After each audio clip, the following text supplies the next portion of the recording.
दो किशोर लड़के जो बहुत गरीब थे, शहर और गांव में घर घर भोजन के लिए भीख मांगकर अपना जीवन यापन करते थे। उनमें से एक जन्म से अंधा था, दूसरा उसकी सहायता करता था। इस प्रकार वे दोनों भीख मांगने के लिए एक साथ घूमते फिरते चक्कर लगाते। एक दिन अंधा लड़का बीमार पड़ गया। उसके साथी ने कहा, यहीं रुको और आराम करो, मैं दोनों के लिए भीख मांगने जाऊंगा और तुम्हारे लिए भोजन लेकर वापस आऊंगा। और वह भीख मांगने के लिए चला गया।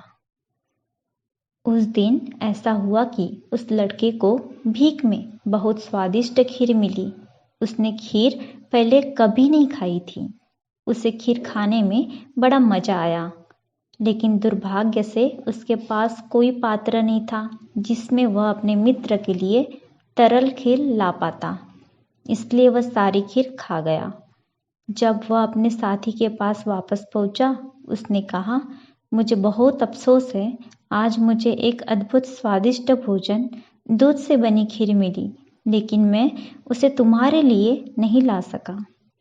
अंधे लड़के ने उससे पूछा, यह दूध से बनी खीर क्या है? यह सफ़ेद होती है, दूध जैसे सफ़ेद होती है।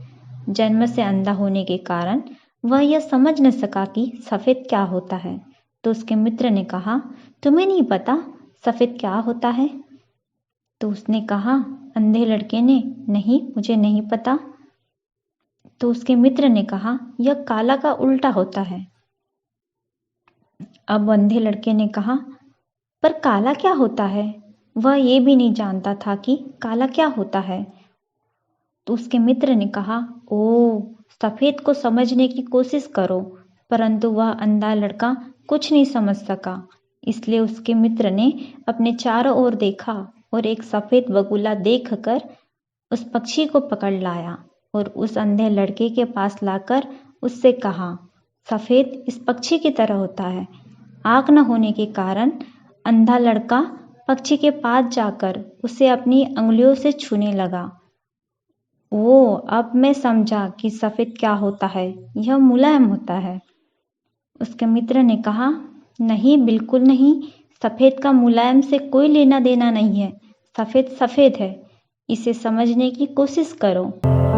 लेकिन अंधे लड़के ने कहा, लेकिन तुमने मुझे बताया कि यह इस बगुले के समान होता है।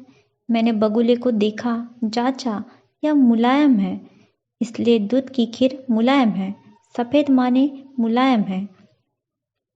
उसके मित्र ने कहा, नहीं, तुमने समझा नहीं, फिर कोशिश करो। अंधे लड़के ने अपनी अंगुलियां बगुले के चोंच से, गर्दन से, शरीर से, पूंछ के सिरे तक घुमाकर उसे फिर से देखा परखा। तो कहा, अच्छा, अब मैं समझ गया, यह टेढ़ी है, खीर टेढ़ी है। वह समझ नहीं सकता क्योंकि उसके पास सफ़ेद को समझने की इंद्रिय नहीं है। उसी प्रकार यदि आपके पास सच्चाई को यथाभूत रूप से अनुभव करने की इंद्रिय नहीं है, आपके लिए यह हमेशा टेढ़ी रहेगी।